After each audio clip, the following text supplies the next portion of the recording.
എൻ്റെ എല്ലാ ഫ്രണ്ട്സിനും WWE മലയാളം ഗോസിപ്പിൻ്റെ ഏറ്റവും പുതിയൊരു വീഡിയോയിലേക്ക് സ്വാഗതം. ഇന്നത്തെ വീഡിയോയിൽ നമ്മൾ WWEയിലെ ലെജൻഡ് സൂപ്പർ സ്റ്റാറായ റോക്കിനെ കുറിച്ചിട്ടുള്ള ഒരു ലൈഫ് സ്റ്റോറി വീഡിയോ ആണ് ചെയ്യുന്നത്. ഈ വീഡിയോ ഇഷ്ടമായാൽ ഈ വീഡിയോ ലൈക്ക് ചെയ്യുക, ഈ ചാനൽ സബ്സ്ക്രൈബ് ചെയ്യുക, തൊട്ടടുത്തുള്ള ബെല്ലൈക്കണും കൂടി ഒന്ന് ക്ലിക്ക് ചെയ്യുക. അപ്പോൾ നമുക്ക് വീഡിയോയിലേക്ക് പോകാം.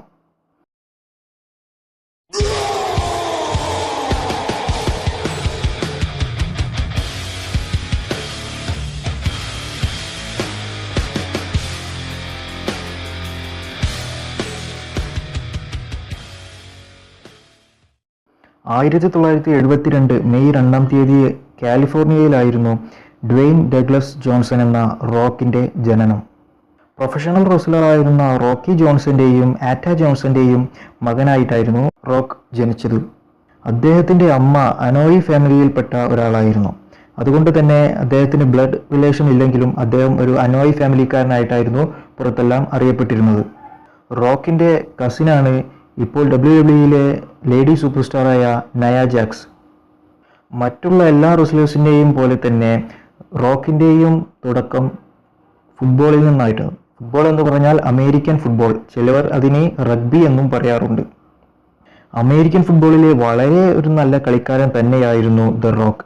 അദ്ദേഹം ഡിഫെൻസീവ് ടാക്കിലായിരുന്നു കളിച്ചിട്ടുണ്ടായിരുന്നത്. അമേരിക്കൻ ഫുട്ബോൾ കളിക്കുമ്പോൾ തന്നെ 1991 AP പോൾ നാഷണൽ ചാമ്പ്യൻ എന്നുള്ള അവാർഡും റോക്കിന് ലഭിച്ചിട്ടുണ്ട്. അദ്ദേഹത്തിൻ്റെ ഭാര്യയായ ഡാനി ഗാർഷ്യയെയും കണ്ടുമുട്ടിയത് ഈ ഒരു മിയാമി കോളേജിലെ അമേരിക്കൻ ഫുട്ബോളിനിടെ ആയിരുന്നു. അദ്ദേഹത്തിന് ചില പരിക്കുകൾ മൂലം അദ്ദേഹത്തിനെ ടീമിൽ നിന്നും ഒഴിവാക്കുകയുണ്ടായി. ആ സമയത്താണ് റോക്ക് ഫുട്ബോൾ നിർത്തി അതിനുശേഷം പ്രൊഫഷണൽ റെസ്ലിംഗിലേക്ക് മാറാമെന്ന് തീരുമാനിച്ചത്. റോക്കിൻ്റെ അച്ഛനും മുത്തശ്ശനും പ്രൊഫഷണൽ റെസ്ലർ ആയതുകൊണ്ട് തന്നെ റോക്കിനെ ഈ ഒരു പ്രൊഫഷണൽ റെസ്ലിംഗിലേക്ക് കൊണ്ടുവരരുത് എന്നുള്ള ഒരു താല്പര്യം ഉണ്ടായിരുന്നു. അതുകൊണ്ട് തന്നെയായിരുന്നു റോക്കിനെ അമേരിക്കൻ ഫുട്ബോളിലേക്ക് അയച്ചതും അവിടെ ആ ഒരു ടീമിൽ കളിച്ചോ എന്ന് പറഞ്ഞതും. പക്ഷേ ആ ഒരു ടീമിൽ കളിക്കാൻ കഴിയാത്തത് കൊണ്ട് റോക്ക് തനിക്ക് പ്രൊഫഷണൽ റെസ്ലിംഗിലേക്ക് വരണമെന്ന് പറയുകയും അച്ഛൻ അതിനെ ആദ്യം എതിർക്കുകയും ചെയ്തു. പക്ഷേ അത് കഴിഞ്ഞതിന് ശേഷം റോക്കിൻ്റെ അച്ഛൻ തന്നെ റോക്കിനെ ട്രെയിൻ ചെയ്യിപ്പിച്ച് അദ്ദേഹത്തെ പ്രൊഫഷണൽ റെസ്ലിംഗിലേക്ക് ഇറക്കുകയാണ് ഉണ്ടായത്. ആദ്യം റോക്ക് WWFൽ വന്നെങ്കിലും അദ്ദേഹത്തിന് വലിയ പുഷും കാര്യങ്ങളൊന്നും കിട്ടാതെ അദ്ദേഹം ഉള്ള കളികളിലെല്ലാം തോൽക്കുകയാണ് ഉണ്ടായത്.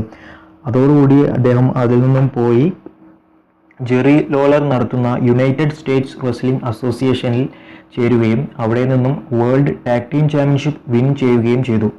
അതോടുകൂടി റോക്കിന് WWFലെ ഒരു കോൺട്രാക്ട് ലഭിക്കുകയും ചെയ്തു. 1996 റോക്ക് WWFൽ ഡെബ്യൂട്ട് ചെയ്തത്. അപ്പോൾ അദ്ദേഹത്തിൻ്റെ പേര് റോക്കി മാവിയ എന്നായിരുന്നു. റോക്കിൻ്റെ ശരിയായ പേര് അതിൽ കൊടുക്കാതെ റോക്കി മാവിയ എന്ന പേര് കൊടുത്തത് വിൻസ് മക്മഹോനും ജിം റോസുമായിരുന്നു. ബ്ലൂ ചിപ്പർ എന്നുള്ള ഒരു റിംഗ് നെയിമും റോക്കിനുണ്ടായിരുന്നു. അദ്ദേഹം ഒരു ഫേസ് ക്യാരക്ടറിലാണ് ആദ്യം തന്നെ WWFലേക്ക് വന്നത്. പക്ഷേ ഒരു ഫാൻസിനും അദ്ദേഹത്തിന് തീരെ ഇഷ്ടമല്ലായിരുന്നു. അദ്ദേഹത്തിന് ഒരുപാട് പുഷ് കാര്യങ്ങളും WWF കൊടുത്തിട്ടുണ്ടെങ്കിലും ഒരു ഫാൻസിനും അത് തീരെ താല്പര്യമില്ലാത്ത ഒരു സംഭവമായിരുന്നു. 1996 സർവൈവർ സീരീസിലെ ഒരു 8-man എലിമിനേഷൻ ടാഗ് ടീം മാച്ചായിരുന്നു റോക്ക് ആദ്യമായി WWFൽ കളിച്ച ഒരു മാച്ച്. ആ ഒരു മാച്ചിൽ ക്രഷ് എന്ന റെസ്ലറെയും ഗോൾഡസ്റ്റ് എന്ന റെസ്ലറെയും റോക്ക് പുറത്താക്കുകയുണ്ടായി. പക്ഷേ എന്നിട്ടും ഫാൻസിന് അതൊന്നും തീരെ ഇഷ്ടമായില്ല. കാരണം പുതുതായി വന്ന ഒരു റെസ്ലർക്ക് ഇത്രത്തോളം പുഷ് കൊടുക്കുന്നത് എന്തിനാണെന്ന് ഫാൻസ് എല്ലാവരും ചിന്തിച്ചു. അത് കഴിഞ്ഞതിന് ശേഷം റോക്ക് WWFൽ ഇന്റർ കോണ്ടിനെന്റൽ ചാമ്പ്യൻ ആവുകയും ചെയ്തു. ഇന്റർ കോണ്ടിനെന്റൽ ചാമ്പ്യൻഷിപ്പിലെ തുടർച്ചയായ വിജയങ്ങൾക്ക് ശേഷം അദ്ദേഹം റിവഞ്ച് ഓഫ് ടേക്കർ എന്ന് പറഞ്ഞിട്ടുള്ള ഒരു ഹൗസ് ഷോയിൽ തൻ്റെ ഇന്റർ കോണ്ടിനെന്റൽ ചാമ്പ്യൻഷിപ്പ് തോൽക്കുകയും ആ സമയത്ത് ഫാൻസുകൾ എല്ലാവരും, അതായത് കാണികൾ എല്ലാവരും തന്നെ വളരെയധികം ദേഷ്യത്തോടു കൂടി റോക്കിനെ ബൂ ചെയ്ത് പറഞ്ഞയച്ചു. ഇന്റർ കോണ്ടിനെന്റൽ ചാമ്പ്യൻഷിപ്പ് തോറ്റതിന് ശേഷം മാൻകൈൻഡിനുമായിട്ടുള്ള ഒരു മാച്ച് ഉണ്ടാവുകയും ആ ഒരു മാച്ചിൽ തനിക്കൊരു ഇഞ്ചുറി പറ്റുകയും ചെയ്തു. ആ ഇഞ്ചുറിക്ക് ശേഷമുള്ള റോക്കിൻ്റെ വരവ് ഒരു ഹീൽ ക്യാരക്ടറായിട്ടായിരുന്നു. ആ ഒരു ഹീൽ ക്യാരക്ടറായിട്ട് ഒരു നാഷൻ ഓഫ് ഡോമിനേഷൻ എന്ന് പറഞ്ഞിട്ടുള്ള ഒരു സ്റ്റേബിൾ ഉണ്ടാവുകയും ചെയ്തു. അപ്പോഴാണ് അദ്ദേഹം തൻ്റെ പേര് റോക്കി മാവിയ എന്നതിൽ നിന്നും മാറ്റി ദ റോക്ക് എന്നുള്ള പേര് വെക്കണം എന്ന് പറഞ്ഞത്. അങ്ങനെ ദ റോക്ക് എന്നുള്ള പേരിലായിരുന്നു അദ്ദേഹം നാഷൻ ഓഫ് ഡോമിനേഷൻ എന്ന് പറയുന്ന സ്റ്റേബിളിൽ വർക്ക് ചെയ്തത്. ദ റോക്ക് എന്നുള്ള ക്യാരക്ടറിൽ വന്നതിന് ശേഷം അദ്ദേഹത്തിൻ്റെ ജീവിതത്തിൽ വളരെയധികം നല്ല നല്ല കാര്യങ്ങളാണ് ഉണ്ടായത്. അദ്ദേഹം ആ ഒരു റോക്ക് എന്ന ക്യാരക്ടറിൽ വന്നതിന് ശേഷമാണ് ഹീൽ ക്യാരക്ടറായി മാറിയതും ആ ഒരു ഹീൽ ക്യാരക്ടറായി മാറിയതിനു ശേഷം അദ്ദേഹം റിങ്ങിലേക്ക് എപ്പോഴൊക്കെ വരുന്നോ ആ സമയത്തെല്ലാം തന്നെ കാണികളെ എല്ലാവരെയും കളിയാക്കുകയും പരിഹസിക്കുകയും ചെയ്യുകയും അതുപോലെ തന്നെ ഇന്റർവ്യൂ നടത്താൻ വരുന്നവരെ എല്ലാവരെയും തന്നെ ഒരുപാട് ചീത്ത വിളിക്കുകയും അസഭ്യങ്ങൾ പറയുകയും ചെയ്യുകയും ആണ് ഉണ്ടായത്. ആ ഒരു സമയത്താണ് സ്റ്റോൺ കോൾഡ് സ്റ്റീവ് ഓസ്റ്റിനുമായിട്ട് റോക്കിന്റെ ഫ്യൂഡ് തുടങ്ങുന്നത്. 1998 റോക്കായിരുന്നു പുതിയ ഇന്റർ കോണ്ടിനെന്റൽ ചാമ്പ്യൻഷിപ്പിന്റെ ബെൽറ്റ് കൊണ്ടുവന്നത്. 2011 വരെ ആ ബെൽറ്റ് ഉപയോഗിക്കുകയും ചെയ്തു. 1998 കിങ് ഓഫ് ദ റിംഗ് ടൂർണമെന്റും വിജയിച്ചത് റോക്കായിരുന്നു. അങ്ങനെയിരിക്കെ റോക്ക് വളരെയധികം എന്റർടൈൻമെന്റ് കാണികൾക്ക് നൽകുകയും അതോടുകൂടി റോക്ക് തന്റെ ഹീൽ ക്യാരക്ടറിൽ നിന്നും ഫേസ് ക്യാരക്ടറിലേക്ക് വീണ്ടും വരികയും ചെയ്തു.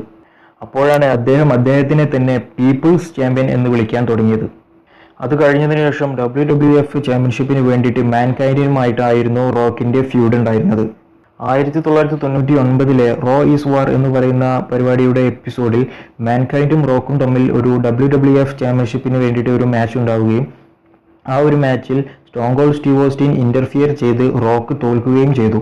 അത് കഴിഞ്ഞതിന് ശേഷം ആ വർഷം തന്നെ നടന്ന റോയൽ റംബിളിൽ ഒരു ഐക്വൈറ്റ് മാച്ച് ഉണ്ടാവുകയും ആ ഐക്വൈറ്റ് മാച്ചിൽ റോക്ക് വിൻ ചെയ്ത് റോക്ക് ചാമ്പ്യൻ ആവുകയും ചെയ്തു. ഇതിനുശേഷം റെസിൽമേനിയ 15 സ്റ്റോൺ കോൾഡ് സ്റ്റീവ് ഓസ്റ്റിനുമായിട്ടായിരുന്നു WWF ചാമ്പ്യൻഷിപ്പ് റോക്ക് തോറ്റത്. സ്റ്റോൺ കോൾഡ് സ്റ്റീവ് ഓസ്റ്റിനുമായി കളിക്കുമ്പോൾ എല്ലാം തന്നെ റോക്ക് ഹീൽ ക്യാരക്ടർ ആയിട്ടായിരുന്നു ഉണ്ടായിരുന്നത്. ഇതിനുശേഷം റോക്ക് വീണ്ടും ഫേസ് ക്യാരക്ടർ ആവുകയും ട്രിപ്പിൾ എച്ചുമായിട്ട് ഒരു ഫ്യൂഡ് ക്രിയേറ്റ് ചെയ്യുകയും ചെയ്തു. ഇതിനുശേഷം റോക്കും അദ്ദേഹത്തിന്റെ പഴയ ശത്രുവായിരുന്ന മാൻകൈൻഡും കൂടി ഒരു ടാഗ് ടീം രൂപീകരിച്ചു. ഇവർ WWF ടാഗ് ടീം ചാമ്പ്യൻഷിപ്പിന് വേണ്ടി അണ്ടർടേക്കറിനെയും ബിഗ് ഷോയെയും വെല്ലുവിളിക്കുകയും ചെയ്തു.